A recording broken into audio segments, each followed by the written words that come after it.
아버지 하나님, 오늘 주님께서 주시는 말씀을 우리 살펴보며 기도할 때 하나님께서 말씀의 권세와 능력으로 은혜와 은총을, 말씀의 지혜의 권능을 내려주간에 주시옵소서.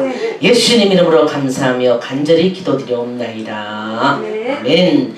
하나님의 이름을 존중하지 아니하고 하나님의 이름을 무시하며 멸시하는 자는 하나님께서 긍휼을 구할지라도 하나님은 도무지 돌아보지 아니하시느니라.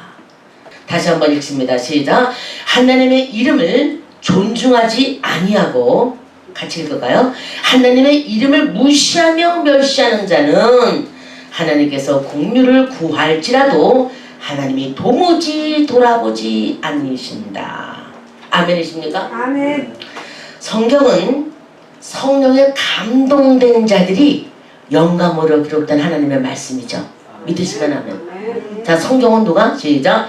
성령에 감동된 자들이 영감으로 기록한 하나님의 말씀을 믿는 자들, 그것이 성경을 믿는 오늘 거룩한 주일 예배에 참석한 여러분들은 반드시 승리하게 돼 있어요. 왜냐하면 우리는 하나님의 말씀을 절대 권위로 믿고 있기 때문에. 그렇죠?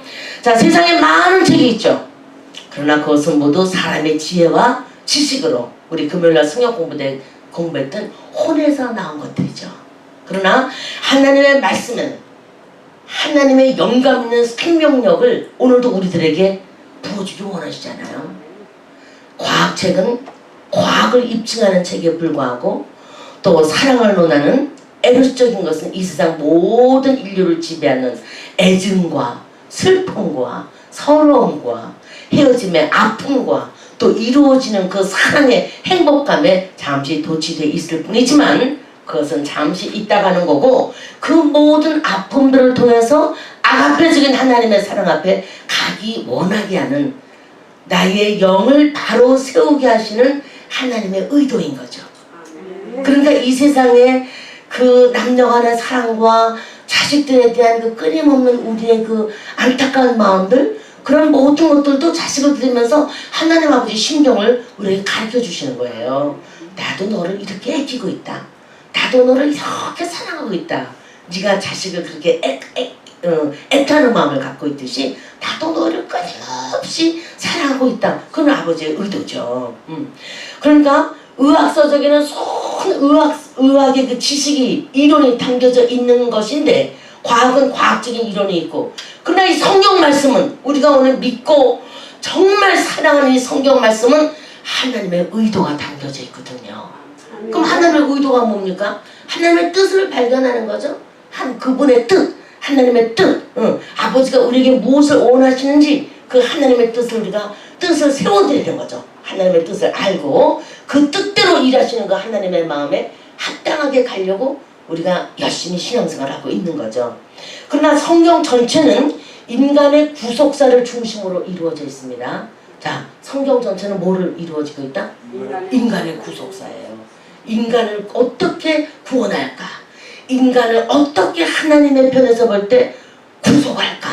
저들을 어떻게 지옥불에 보내지 않고 영원한 주님의 자녀로 세워주실까? 그 인간의 구속사 중심으로 성경을 우리가 이해하면은 인본주의 사상, 또 신학적인 어떤 것. 근데 많은 신학자들이, 목사님 요즘에 계속 말씀을 연구하고 또 이렇게 뜻을 살펴보면 수많은 신학자들이 전부 하나님의 의도보다는 인간 편에서 쪼개고 인간 편에서 나누고 인간 편에서 막 집어넣으려다 보니까 하나님의 그 넓은 뜻의 의도보다는 인간 편에 집중한 게 훨씬 많아요. 그렇게 해석이 또 되어져 있고, 그건 하나님이 우리에게 주시는 그 말씀을 우리가 먼저 깨달아지는 거. 자, 영화를 한 편 만들래도 거기에 많은 등장인물이 있잖아요. 많은 등장. 저는 한국의 그 작가 중에서 그 태백산맥을 지으신 분이 누구더라? 조정래지. 그분하고 토지를 지은 박경리 여사. 나는 너무 내가 놀랍고 또 놀라운 게, 어떻게 그 박경리라는 그 작가가, 물론 그 영적인 말씀은 아니더라도 600명 이상의 등장인물이 나오거든요. 토지에서. 그 600명의 등장인물을 다 자기가 쓰면서도 누구를 등장했나 잊어버릴까봐 그 등장인물을 자기 그 초라한 그 방 한켠에 벽에다가 다 달력을 12장 걸어놓듯이 등장인물들을 전부 걸어놓고선 집필을 한 거를 제가 읽게 됐어요. 그러면서 야, 대단한 우리 한국에 나온 작가들이다. 태백산맥을 읽어보면은요, 우리나라 좌파 계급이 어떻게 이렇게 되니까 다 그냥 알게 되고요. 내가 박경리 토지 그게 너무 좋아가지고 그 책이, 그래갖고 한국에 가는 길에 일부러 그 평사리 마을을 가봤어요. 그랬더니 그 박경리 기념관이 있고 또 태백산맥 조정래 기념관도 있죠. 그래서 내가 이렇게 보면서 한국에 나온 위대한 작가들이다. 이거는 세계에 정말 내놔도 너무나 귀한 분들이라고 정말 감동해요. 그런데 그런 분들도 수많은 인간 사이의 등장인물들을 통해서 한국의 역사를 이렇게 조명하고 저렇게 조명하고, 조정래 작가도 이렇게 뜻을 해기로 했지만은 또 다시 또 쓰다가 자꾸 가잖아요. 그 어린 시절에 내가 소설을 막 상상의 나래를 펴가면서 막 쓴 거예요. 그러다가 이제 전혜린인가? 그리고 아무 말도 하지 않았다. 그거를 읽게 된 거예요. 아, 그때 전혜린이 독일에 가서 뭐 안개핀 프랑크푸르트에 뭐 하면서 나중에 그 사람이 30몇 살에 자살을 해버리대. 그래서 어머나, 아니 이렇게 아름다운 소설을 쓴 이 여자가 아니 왜 또 자살을 했을까? 뭐 그런 막 그 사춘기 소녀 시절에 이런 거를 오면서 이 작가가 된다. 그 제가 소설 제가 4권을 썼어요, 혼자. 막 상상의 나래를 펴가면서. 그러니까 제가 약간 그런 예술성이 있는 거예요. 있었는데 아버지가 이제 우리 딸 6을 피아노도 다 가르쳐줬죠. 송범 발레. 그거서 그냥 발레도 했는데 우리 언니들은 재주가 없어서 발레 하다가 다리 꼬꾸라지고 되지 않는데 나는 까치발을 얼마나 잘 때는지 그냥 너무 잘하는 거예요. 그러니까 우리 아버지가 굉장히 거기다 피아노도 잘 쳤죠. 여러 가지. 그 우리 엄마가 피아노, 아버지가 그랜드 피아노 큰 거를 그 이제 그 회사에서 회사에다 돈을 안 주니까 그랜드 피아노를 한 15대를 그 영창에서 준 거예요. 그래서 첫 번째는 제일 큰 그랜드 피아노는 내가 좋아하니까 대청마에다 놔주고 나머지는 전무, 부사장 이런 집집마다 아버지가 다 15대를 이렇게 나눠서 선물을 하셨더라고요. 왜냐면 대금을 안 주고 피아노로 대신 줬으니까 회사에서. 그래갖고 그런 시절이 있었는데 어느 날 엄마 왜 피아노가 없어요? 그랬더니 그럼 엄마 왜 그걸 없앴어요? 그랬더니 내니 피아노 치는 소리 하도 시끄러워가지고 그거 바꿨다. 뭘로요? 냉장고가 집에 있는데 더 큰 냉장고로 바꿔놓으셨어요. 그래서 내가 어머나 어떻게 엄마 내가 그렇게 좋아하는 거를 내가 그냥 독학으로 피아노 명곡집을 다 줬거든요. 안 보내주니까. 그래갖고 그냥 이래저래 위하여 소녀기도 음파 그 독학으로 전부 제가 했어요. 독학으로 레슨을 안 보내주니까. 그런데 그런 모든 제 심령에 있는 그런 아름다운 그런 예술성들을 생모가 아니니까 다 키워주진 않은 거 아니에요. 다 재주가 많은 거 싫어했던 것 아닙니까? 거기다 새엄마 귀신 땅지도 내가 다 빵꾸 뚫어버리지. 분명히 아니라도 그랬다 그러면 혼나니까. 그런 속 안에서 영적인 공격이 많이 있었지만은 어쨌든 하나님의 의도는 마귀진멸 아닙니까? 우리 금요일날 공부했던 것처럼 마귀진멸인데 창세전에 하나님이 홀로 계실 때 작정하신 하나님의 계획. 자, 하나님의 의도는 뭐냐? 시작. 창세전에 하나님이 홀로 계실 때에 작정하신 하나님의 계획. 아멘이죠. 그것을 풀어놓은 게 성경이다 그 말이에요. 박경리나 조정래 원작이나 또 제가 중3 때 그런 그 천이라는 가상 인물을 하나 만들고 상상의 나래로 막 썼던 이런 것들이나 전부 우리 마음에서 나오는 내면의 어떤 그림잡이었지만은 하나님이 쓰신 소설책은 하나님의 의도가 성경 속에 있는데 인간을 구원할 뿐더러 영원히 없어지지 않은 영적 존재인 악마 사탄은 실현하겠다는 것이 십자가의 의도다 그 말이에요. 아멘. 아멘이죠. 아멘. 하나님의 뜻을 전달하는 하나님의 마음이 표현된 영의 말씀, 그게 성경이죠. 아멘. 그건 이반제니소비치의 하루, 그걸 쓴 사람도 솔제니친이죠. 그것도 열심히 제가 읽었죠. 보면은 그냥 그 아무 죄도 아닌데 러시아 수용소로 가가지고 그 시베리아 벌판에서 13년간이나 중노동을 하는데 그 중노동을 하면서 그 혹한의 영하 40도 혹한의 일을 하면서 그 러시아 흑빵, 그 귀리로 만드는 흑빵 하나, 잘 때는 배기로 비웠다가 쓸어먹는 그 흑빵 한 조각을 갖고 멀거운 시궁창bil 같은 그 그릇에 있는 그 쑥을 줄 때 그 식빵 한 조각을 애꼈다가 둔다는 거 아니에요. 그걸 왜 주느냐? 그 쑥그릇에 묻어있는 죽을 빵으로 긁어서 마지막 톡 먹는 것이 소비치의 아름다운 하루였던 거예요. 그렇지만 그런 모든 어려움들을 통해 가지고 결국에는 주님 앞에 오는 길이 열어지잖아요. 할렐루야죠. 그러니까 이 세상 소설책도 우리가 볼 필요가 있는 거예요. 왜 그러냐? 그것을 통해서 성경의 하나님의 의도를 더 확실하게 알게 되는 거거든요. 이해가 되십니까? 아멘. 이해가 되시죠? 그렇기 때문에 나는 어떤 분들이 우리가 예수 믿으면 그런 거 보면 안 됩니다. 뉴스도 보면 안 됩니다. 드라마 그거 마귀입니다. 영화 그거는 사탄입니다. 나는 그렇게 안 해요. 그 한 편을 통해서 우리가 더 많은 하나님의 의도를 알 수 있는 길이 되는다 그 말이에요. 아멘이죠? 그렇기 때문에 성경에 나타난 하나님의 그 의도는 크게 세 가지로 구분해 볼 수 있어요.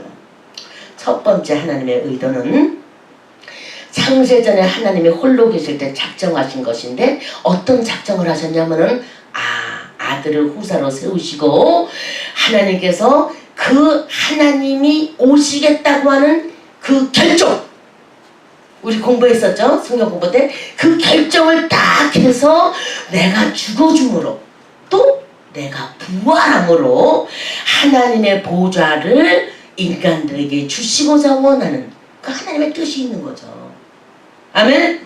두 번째 의도는 뭐냐? 그러면 아들이 바로 성자가 하늘에 들어가시기 전에 하나님의 이름을 대적하고 타락한 선사들을 하나님이 벌하시기로 작정한 거, 그게 하나님의 두 번째 의도예요. 우리는 공부해서 이해가 됩니다.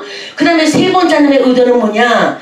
하나님의 아들이 세상에 오셔서 그 하나님의 아들이 세상에 오셔서 십자가에서 죽어주심으로, 그리고 그분이 원수를 이기고 부활해 주심으로, 멸망해서 부활해 주심으로 우리 하나님이 하나님 앞에 부활해서 올라가시는 그 과정, 또 올라가실 분들은 우리에게 뭐 주셨어요?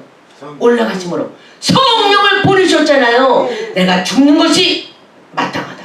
왜냐? 나는 아버지 보좌 우편에 올라가서 너희들에게 성령의 능력을 보내줄 것이다. 얼마나 위대한 하나님의 계획이십니까? 그 하나님의 계획을 우리는 하나님의 첫 번째 의도가 그랬구나, 두 번째 의도는 그런 뜻이 있구나, 세 번째 우리 하나님이 성령을 보내주심으로 마귀의 세상이 지배하는 이 세상에서 이길 수 있는 힘을 우리에게 주신 것 아니에요? 하나님의 아들이 나타나신 것은 마귀의 일을 멸하기 위함이니라. 우리가 이 확실한 의도를 알고 있다면 얼마나 이게 귀한 겁니까? 제가 그래서 저번 때 우리 동생을 서울에 가서 만나가지고, 혜시가 언니가 이민 갈 때 그 아름다운 소설책 4권인가 지었는데 너한테 맡기고 갔잖아. 그거 아직도 두고 있니? 갑자기 그게 보고 싶은 거예요. 어떻게 됐니? 그랬더니 언니 그걸 누가 여태 갖고 있어? 내버렸지 벌써. 그러더라고요. 그래서 그랬구나. 그렇지만 나는 성경책, 하나님의 간절한 연애 편지가 담겨져 있는 이 성경책이 우리에게 주어져 있으니까 다른 책은 정말 분토같이 다 버릴 수가 있는 거죠. 그러나 내가 자라나는 과정 속에서 그런 일이 있었다는 겁니다. 어쨌든 하나님의 이러한 순차적인 하나님의 이 뜻은 오늘도 마귀를 침멸하는 계획 속에서 하나님은 오늘도 우리가 이미 우리도 이겼다는 것을 말씀해 주시거든요. 아닙니까? 이미 이겼다는 거.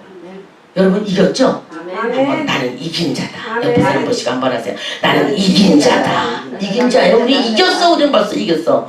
아무리 마귀들이 꼴까부터 우리를 괴롭히고 억사를 한다 할지라도 우리는 이미 이긴 자들이고, 우리는 아무리 무슨 짓거리도 지옥에 영원히 갈 수 없는 패자가 됐어. 왜? 예수 패자가 됐기 때문에. 할렐루야죠. 그렇지 않아요. 예수 패자.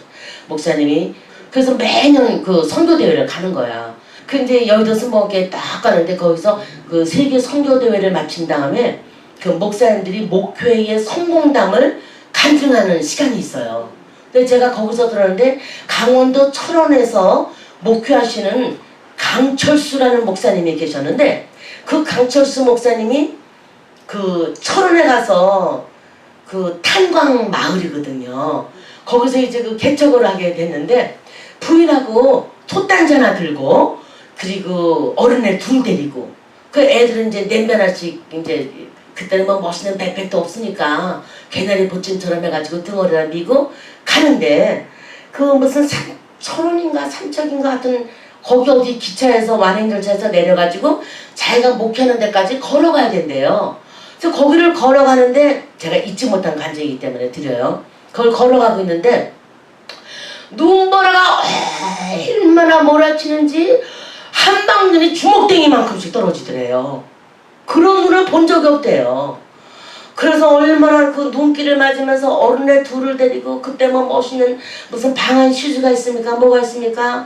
그냥 싸구려 말평운동화 그냥 그런 거 하나씩 신고서는 그러고 솥단지 하나 마늘 한 미고 애들은 냄비 하나씩 둘러매고 자기는 성경책 하나 들고 뭐 이러면서 그 눈길을 가고 있는데 눈이 너무너무 와가지고 도저히 철원의 통장집을 찾아가는데 갈 수 없더래요. 앞이 안 보이더래요. 그래서 자기가 이랬답니다. 단순하게 나사렛 예수님 이름으로 우리의 목회길을 방해하는 사탄의 세력아 쌍나갈지어다. 그렇게 예수의 이름을 사용해 봤다는 겁니다. 처음으로 정말. 근데 오히려 신학교를 가면 신앙이 떨어져요. 왜냐면 거기서 조직신학적으로 쩍쩍을 많이 배우다 보니까 뭐 그냥 별로 오직 예수만이 나의 생명이다 이런 게 좀 떨어진다 그 말이에요. 그런 신앙으로 처녀 개척지를 향해서 가는 길에 예수의 이름을 그동안에 쓰지를 못하다가 처음으로 예수의 이름의 권능을 거기서 사용하기를 시작했답니다. 왜냐면 시편 23편 3절에 보니까 하나님이 자기 이름을 위하여 우리를 의의 길로 인도한다고 되어 있어요. 뭐를 위하여? 자기 이름을 위하여 의의 길로 인도하시도다. 또한 출애굽기 23장 7절에 보면은 너는 너희의 하나님 여호와의 이름을 망령되이 일컫지 말라 그랬어요. 그러니까 이분이 예수의 이름을 신학교에 가서 무슨 피크닉을 가가지고 야외에서 수건 돌리기라고 노는 그런 때에 무슨 3박자 게임을 하는데 하나 둘 셋 하나 둘 셋 하는데 하나 둘 짜장면 뭐 이러면서 이제 세 가지 글씨로 돌아가는데 누가 거기다가 여호와 이렇게 대드리는 거예요. 그게 말이 안 되는 거죠. 여호와 이름을 그렇게 넣을 때는 하나님의 너는 나의 이름 여호와의 이름을 망령되이 일컫지 말라. 그런 데가 집어서 여호와 이름을 넣는 거는 너무나 잘못된 것 아닙니까? 그러나 세상 사람들은 아무데나 세 글자를 넣어야 되니까 그렇게 쓰는 경우도 있더라 그 말이에요. 그래서 자기가 예수 이름을 안 썼는데 눈보라가 너무너무 몰아치니까 그냥 큰 힘을 다해서 이러다가 이 산길에서 우리 식구가 다 얼어 죽겠다 싶어서 나사렛 예수님 이름으로 눈보라야 멈춰라 그러고 팍 기도했더니 눈보라가 슉 그랬더니 너무 멈추더라는 거야. 할렐루야죠. 제가 콜로라도 스프링스 덴버에 가서 부흥회를 하러 가는데 얼마나 그때 공항에 내렸는데 내일부터 부흥회 시작인데 저녁 때 으스름 도착을 했는데 너무너무 눈이 많이 와요. 그래서 나는 너무 좋았어. 눈이 오니까 덴버의 그 높은 그 고원지도 도시에서 어머 너무 좋다. 그리고 호텔방에서 막 눈 구경을 하고 있었어요. 그랬더니 담임 목사님이 전화 와서 부흥회 해달라는 그 목사님께서 목사님 예 쉬고 내일부터 이제 뜁니다. 그랬더니 목사님 이 눈이 오면은요 이번 나흘 부흥회 망칩니다. 눈이 오면은요 학교도 쉬는 마을이 여기입니다. 그러니 눈이 멈추게 좀 기도를 좀 하십시오. 그래서 어머나 눈이 이렇게 좋은데 왜 눈을 멈추래지? 그런 마음을 갖고서는 알았습니다. 어머나 눈이 너무 오면은요 교회를 못 오더라고 차들이. 그래갖고 내가 그럼 그때부터 기도를 했어. 그런데 삼척 철원 순복음교회 개척한 강철수 목사님의 그 간증을 들은 게 생각이 나가지고 눈보라야 멈춰라! 내가 호텔방에서 저 눈이 쏟아지는 그 어마어마한데 자동차가 금방 하얘서 안 보여지더라고. 그래서 그때 나도 써먹었지. 예수님 이름으로 명하노니 김하식 목사가 성령의 불을 던지러 이 때가에 왔다. 눈보라야 멈춰일지어다. 그 다음날 햇빛이 나니까 금방 녹아버려. 그래서 나올 집회를 뭐 학교 휴교령도 없고 아주 그냥 부흥회를 잘했죠. 그래서 덴바 쪽의 부흥회는 땡스기빙 전에 전부 맞춰버려요. 그 뒤는 눈이 너무 와서 못해요. 그래서 거기서 열심히 이제 집회한 그런 기억이 있었는데 그 철원에 간 그 목사님이 겨우겨우 눈보라를 멈춰가지고 겨우겨우 이렇게 가가지고 이제 겨우 통장집에 들어간 거예요. 찾아서 물어물어 갔어. 그랬더니 우리 동네는 목사는 안 받아들인다고 그러더래요. 그다음에 이제 반장집을 또 찾아갔어. 그래서 할아버지를 만나서 제가 여기 교회를 개척하러 온 이렇게 순복음 여의도교회에서 파송받은 철원의 이런 목사님입니다. 여기다 교회를 개척하겠습니다. 했더니 안 된다고 그러더래요. 그래서 요 집에 가도 안 재워주고 저 집에도 안 재워주고 그냥 덜렁덜렁 우리는 냄비 2개랑 솥단지 하나랑 쌀자루 조그만 거 들고선 떠났는데 어머 이거 어떻게 하면 좋아? 그래갖고 어떤 동네 할머니가 저기 가면 그 아무도 안 사는 집이 하나 있지? 뭐 이러더래요. 그 강원도 사투리로 써가면서. 그래가지고 그 집에를 갔대. 가가지고 거기서 추운 데 있는데 꼭 전설따라 창틀이 나오는 그런 집인데 문풍지가 바람에 턱턱턱 막 이렇게 되니까 얼마나 무섭겠어요. 마귀 진멸 예수 하나님의 의도 하나님 앞에 기도를 주여 내가 이 동네에 복음을 전하러 왔습니다. 사탄의 세력아 쌍멸할지어다. 그러면서 문풍지 바람이 창고지 다 떨어져. 유령의 집이지 유령의 집. 그래서 거기서 교회를 시작하게 됐다는 거야. 그 집에서 아무도 안 가는 흉갓집 안에서 교회를 시작하게 됐대요. 그래서 아무데나 안 받아주니까 그냥 무당골이 많고 뱀신을 섬기는 사람들도 있고 아주 그 철원의 산골짜기에 그 너무너무 그 정말 우상이 많아가지고 그래갖고 거기다 솥단지에 밥을 해먹고서는 두드리면서 냄비 2개 아들 둘이 냄비 두드라고 부인은 밥 끓여 먹은 다음에 솥단지를 두드리면서 이 기쁜 소식을 온 세상 전하세 큰 환난 고통을 그러면서 부흥회를 시작을 했다는 거야. 거기 뭐 피아노 반주가 있어 뭐가 있어. 솥단지를 두드리고 당당당당당 두드리면서 하는데 하나 둘 사람들이 흉갓집에 목사들이 왔다 그러면서 공부하는 짓인 거하고 창문으로 요렇게 내다보더니 1명 2명 들어오더라는 거야. 근데 그 흉갓집에 매일 고목나무가 큰 게 있는데 그 동네 소문나기를 고목나무에서 매일 밤마다 귀신이 힘대고 마을을 돌아다닌다는 소문이 나가지고 그 소문이 이분한테 잘 된 거지.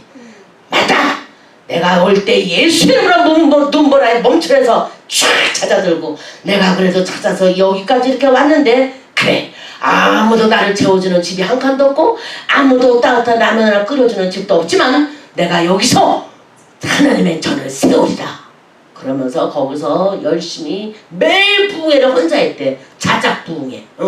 매일 부흥회를 혼자 하는데 사람들이 문제가 있을 때 들어와서 기도해달라고 그러고 또 지나가다가 와서 또 기도해달라고 그러면서 하나님의 전이 시작이 됐다는 거야. 그 흉갓집에서 고목나무 옆에서 고목나무에 이상한 거 줄줄이 매달아 놓고 그 선왕당 7성씩 모시듯이 그런 사람들이 많은 곳에서 예수님의 이름의 권세를 쓰면서 매일마다 성령의 불집한다고 매일매일 기도하고 나갔더니 성공했다 그러면서 철원 순복음교회 그 강철수 목사님이 나와서 그 이야기를 하는데 내가 가슴에 그게 오랜 세월이 지나는데도 내 마음에 그게 딱 있는 거야. 맞다. 마귀 진멸 예수 그리스도는 오늘도 흉갓집에서 예배를 시작한 그 가난하고 너무나 허름한 그 어려운 목회자가 갖고 있는 예수 이름의 권세 하나로 살되었구나. 할렐루야. 거기에 비하면 우리는 궁전 아닙니까? 할렐루야. 혼자 내가 위로하고 있습니다. 그러나 에스겔 36장 22절에 보니 내 거룩한 이름을 내가 아꼈다고 되어 있어요. 여호와의 이름, 야훼의 이름, 우주밖에 하나님의 이름, 그 이름을 아끼신 우리 주님은 에스겔 36장 나의 거룩한 이름을 위함이니라. 여러분 예수의 이름의 권세를 잘 쓰시는 여러분 되기를 주 이름으로 축원드립니다. 또한 그들 중에서 더럽힌 나의 큰 이름을 내가 다시 거룩하게 할 것이니라 그랬어요. 내가 다시 거룩하게 할 것이니라. 여러분 예수의 이름 더럽혀진 자신의 이름의 명예를 회복한 하나님의 이름 예수. 할렐루야. 그 예수의 이름 앞에 우리가 모여서 오늘도 성경 속에 많은 등장인물들이 나오고 있지만은 창세전에 하나님이 홀로 계실 때 작정하신 하나님의 계획이 하나님의 의도다 그랬는데 박경리 원작의 등장인물이 600명 이상이 나오는데 성경 안에는 600명보다 더 많은 인물들이 나오고 있지 않습니까? 그러나 우리 하나님은 하나님의 그 뜻을 인간들에게 알려줘야 되기 때문에 그 많은 등장인물도 결국은 예수의 이름을 높이기 위한, 하나님이 현존한 예수님을 다시 하나님의 잃어버린 명예를 회복하기 위한, 우상으로 더럽혀졌던 모든 인류로부터 내침을 당했던 여호와 이름을 다시 세워주시는 그 영원한 예수, 그 이름이 많은 베드로도 등장하고 사도 바울도 등장하고 많은 성경 속에 수많은 인물들이 등장하고 있지만은 전부 다 주인공을 세우기 위한 액션에 불과한 거죠. 그렇기 때문에 바울을 연구한다고 너무나 거기 심취한 사람이나, 베드로를 연구한다고 수많은 온 평생을 바친 사람이나, 이사야를 연구한다고 평생을 헌신한 사람도 있지만 사실은 엑스트라 연구하라고 더 됩니까? 예수를 등장시켜야죠. 그분이 성경이라고 하는 거룩한 하나님의 이 영적인 소설책 내용 속에 가장 주인공 되시는 예수님이시잖아요. 그렇죠. 그렇기 때문에 우리는 하나님의 그 의도를 생각해 볼 때, 그래, 수많은 성경 속에 등장인물이 있지만 예수님만이 증거하고 예수님만을 드러나게 하는 것이 하나님의 뜻이구나. 아멘입니까? 이런 하나님의 뜻과 은혜를 우리가 알고 있다면 우리는 이제부터 성경 말씀을 읽을 수밖에 없어요. 수많은 소설책을 안 읽었대도 그건 다 지나갔어. 그거는 성경으로 인도하기 위한 하나의 과정들이었어요. 그런데 하나님께서는 오늘 또 이 말씀을 통해서 우리가 하나님 앞에 더 가까이 가기 위한 하나님의 그 언약이, 구약과 신약이라고 하는 하나님의 그 언약의 성취. 신약이 뭡니까? 신약이 하나님의 새 언약이라는 거예요. 새 언약, 약속된 성취가 이루어진 새 언약. 이 약속된 말씀을 통해서 우리는 모든 이 성경 말씀에 예수를 증거하는 영생의 길로 여러분을 인도하고 있기 때문에 우리는 성경을 읽지 않을 수가 없죠. 이제부터는 창세기부터 요한계시록까지 열심히 성경 말씀 한 번을 정말 사랑하고 그 안에서 또 예수를 증거하고, 아브라함도 등장하고, 아브라함의 이야기 많은 영향이 있죠. 우리 아브라함의 이야기 볼 때. 그렇지만 아브라함의 이야기가 중요한 것도 있지만은 아브라함을 통해서 그리스도의 예수의 족보가 그 계보를 통해서 나온다는 것에 우리가 뒷배경을 삼고 오직 인류의 주인공, 천하의 생사와 보호하신 하나님의 주인공 바로 예수 그분을 높이기 위한, 잃어버린 하나님의 명예를 다시 회복한 예수 그리스도, 할렐루야, 그분을 높이기 위한 생명의 주님으로 우리가 인정하고 받아들일 때 여러분들은 오직 성경 말씀을 통해서 새해부터는 2000무술년 이해부터는 오직 예수님만을 마음과 뜻과 목숨과 뜻을 다하여 사랑하기를 주의 이름으로 축원드립니다. 그래서 우리는 이제는 어떤 교리에 치우쳐서도 안 되고 신학적인 어떤 논조에 치우쳐서 안 되고 오직 순수한 성경 말씀 안에서 가장 주인공으로 등장하는 예수 그리스도, 그분을 하나님의 본체로 알고 그분 앞에 더 가까이 갈 때, 그러니까 성경 뭐 가난한가 하고 살았다고 하고 그건 뭐예요? 그걸 예수를 더 증거하기 위한 하나의 엑스트라 인물에 불과한 거죠. 어머 수렘의 여인 신앙, 우리가 그걸 본받아야죠. 물론 본받아야죠. 그러나 그것도 예수를 증거하기 위한 하나님의 뜻 아니겠습니까? 거기다가 아브라함의 이삭이 갖고 있었던 그 믿음, 그래서 이해의 농사를 지어 이삭에게 하나님이 100배의 결실을 얻었고, 물론 성경을 통해서 물질의 복을 받을 필요도 있어요. 그렇지만 가장 근본적인 것은 이 땅에 사는데 우리가 물건을 많이 가져서 부자가 되리라, 그런 게 아니고 정말 하나님은 가난하기도 하시고 낮추기도 하시고 때로는 부하기도 하시고, 사도 바울의 고백이죠. 내가 풍부에 처할 줄도 알고 궁핍에 처할 줄도 아는데 이 모든 일을 내가 이기는 그리스도의 일체의 비결을 배웠다, 그렇게 돼 있잖아요. 그렇기 때문에 예수님은 물질의 축복을 주시는 분이야, 그것만 생각하고 30배, 60배, 100배를 받으라, 이렇게 만약에 포커스를 두고 왔다면은 그 물질을 하나님이 싹 가져갈 때는 예수를 잊어버리게 되는 거죠. 그러나 우리의 본체 되신 예수 그리스도, 정말 주님만을 믿고 따라가는 성경 속의 어떤 인물의 신앙, 그들의 체험, 그들의 간증을 나의 생애 속에서 교훈으로 삼을 수는 있지만 그들도 모두 예수 그리스도만을 것을 증거하기 위한 하나님의 뒷배경. 영화를 보면 뒤에 멋있는 호수도 나오고 산천도 나오고 아름다운 폭포도 나오는 것처럼 하나님께서는 예수를 등장인물 주인공으로 쓰기 위해서 그들을 아름다운 자연의 기법들을 통해서 더 나타내 준 거죠. 할렐루야. 여러분의 사진 찍을 때 왜 이상한 화장실 앞에서 찍지 않고 멋있는 폭포 앞에서 찍으려고 그래요? 왜? 뒷배경이 멋있어야 내가 더 멋있게 보이지 않습니까? 어떻게 다윗 원장님 말씀에서 우리가 배꼽을 잡은 일이 있었지만은 지점장님 은퇴하시고 나서 어떻게 지내세요? 그랬더니 내가 산과 들과 바다로 댕기느라고 요새 너무 감사하고 있어. 점점점 그렇게 보냈댔잖아요. 가족으로. 그러니까 어머 좋으시겠다. 뭐 막 이렇게. 그거 왜 그래요? 그 뒷배경을 멋있는 데 찍어서 평생 같이 일했던 그 수많은 직원들에게 그걸 찍어 보내면서 어떻게 나를 더 드러내기 위한 이 아름다운 곳에 여행을 다니고 있는 은퇴한 후에 나의 어떤 걸 드러내기 위한 거지만은 우리가 어서 권사님이 판잣집 동네에서 찍은 사진 보냈어 봐. 어머나 이런 데로 이사 가셨는가 봐. 에휴 은퇴하더니 그렇지 뭐. 그거보다는 더 멋있게 드러나기 위한 것 아닙니까? 예수님도 마찬가지세요. 하나님도 예수를 더 멋있게 드러나기 위해서 뒤에 아브라함의 신앙도 주셨고 이삭의 신앙도 주셨고 아멘. 엘리야의 믿음 주셨고 엘리사의 불의 능력도 주셨고 아멘. 수렘의 신앙도 가르쳐 주셨고 이렇게 수많은 신앙들을 가르쳐 사도행전에 와서는 고넬료의 믿음을 보아라 그것도 가르쳐 주셨고 이야 베드로의 그 신앙을 다시 한번 성령의 능력으로 조명해 주시고 나중에 성경 결론은 뭐예요? 요한이라는 사람을 통해서 계시록을 쫙 풀어내 주심으로 다시 오시는 주님의 재림의 소망을 우리에게 확 불어넣어 준 것 아닙니까? 그렇기 때문에 성경을 올해 이 무술년 새해부터는 열심히 읽으시기를 다시 한번 부탁드려요. 왜? 그래야지 하나님의 의도를 알 수 있고 그래야지 마귀가 어떻게 진멸하고 결론은 내가 어떻게 승리하는가를 알 수 있게 되듯이 강원도 철원의 그 초라한 목사님이 나중엔 철원 순복음교회 크게 세워가지고 아들과 함께 목회를 하면서 그 간증을 멋있게 나와서 그 성공한 그 개척 목사님의 그 이야기를 할 때 내가 그때 굉장히 감동을 받았어요. 정말 멋있다.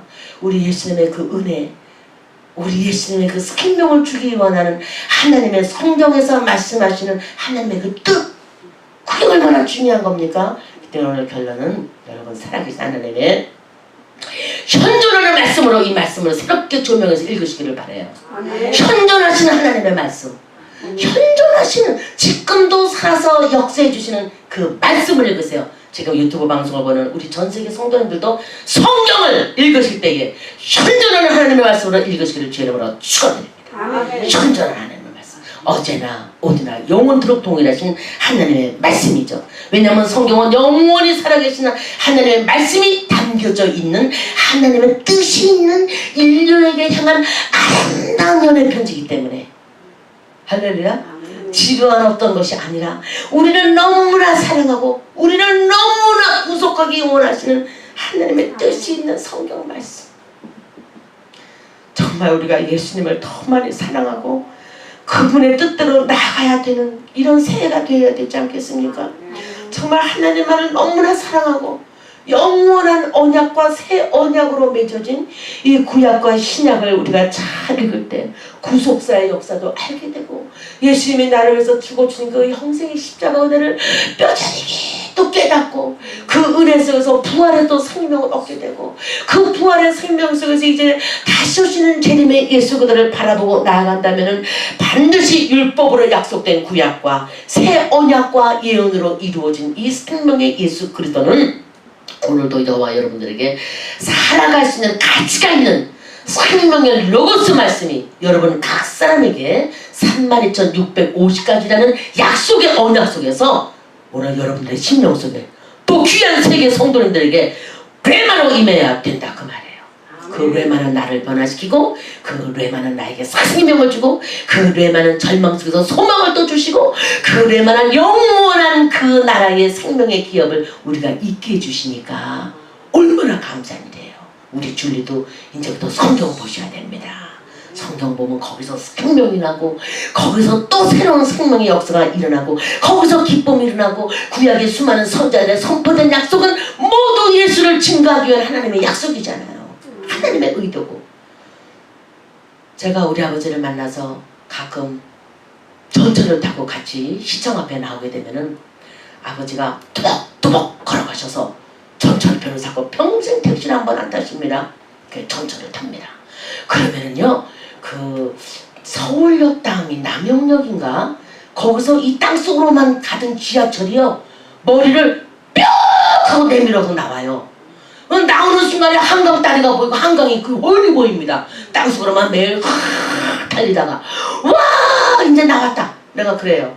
그 우리 아버지가 같이 나랑 이렇게 지하철 타고 가시면서 참 이 한강 철교가 너 몇 개인지는 아니? 잠실대교부터 어마어마하게 다리가 많이 생겼죠. 예수님도 선지자와 수많은 사도들과 수많은 하나님의 뒷배경된 제자들 사도들을 그 통해가 족장들부터 쭉 창세기부터 보면 이렇게 오다가 우리 예수님이 등장할 때 구약의 39번은 전부 다 땅속에 달린 거야. 땅속에 치벅치벅 달리다가 갑자기 예수님이 쩡 등장하기 전에 누구를 먼저 보냈어요? 세례 요한을 보냈지 않습니까? 요한을 통해서 저는 흥하여야 되겠고 나는 쇠하여야 되리라. 가장 멋있는 말을 남겼죠. 그렇게 하면서 예수님이 드디어 심내를 통해서 남영역에서 머리통을 기차가 나오듯이 예수님이 수많은 구약의 선자들도 땅속으로만 달려오고 그분이 올 것이다 올 것이다 올 것이다 하다가 거기서는 뿅 나와가지고 나다 이렇게 나온 거죠. 할렐루야. 그래서 나는 그거를 아버지랑 전철 타고 갈 때마다 쭉 기차가 머리통을 내밀고 나오면은 아 예수님이 등장했다. 내가 꼭 그렇게 생각을 했어요. 야 땅속으로 아브라함이 달리고 야 이삭이 달리고 야곱이 달리고 시컨 달려오다가 진짜 예수님은 나온 거야. 이해가 되시면 아멘. 하나님은 모세의 율법을 통해서 그분을 드러내주셨고 선지자를 통해서 선포를 약속한 하나님의 약속도 등장해 주셨어요. 그러나 메시아가 정말 나타날 때는 이제는 예수 그리스도 모든 대제사장 되신 그 예수 그리스도 그분을 믿고 의지하면서 여러분들 성경 많이 읽는 무슬련 새해가 되어지기를 주의 이름으로 간절히 축원합니다. 할렐루야. 오늘부터 성경을 읽으라. 성경을 읽자. 세 번 시작. 성경을 읽자. 성경을 열심히 읽자. 성경 속에서 예수를 발견하자. 그래서 생명으로 나가는 여러분 되기를 주의 종이 두 손 들어 간절히 축복합니다.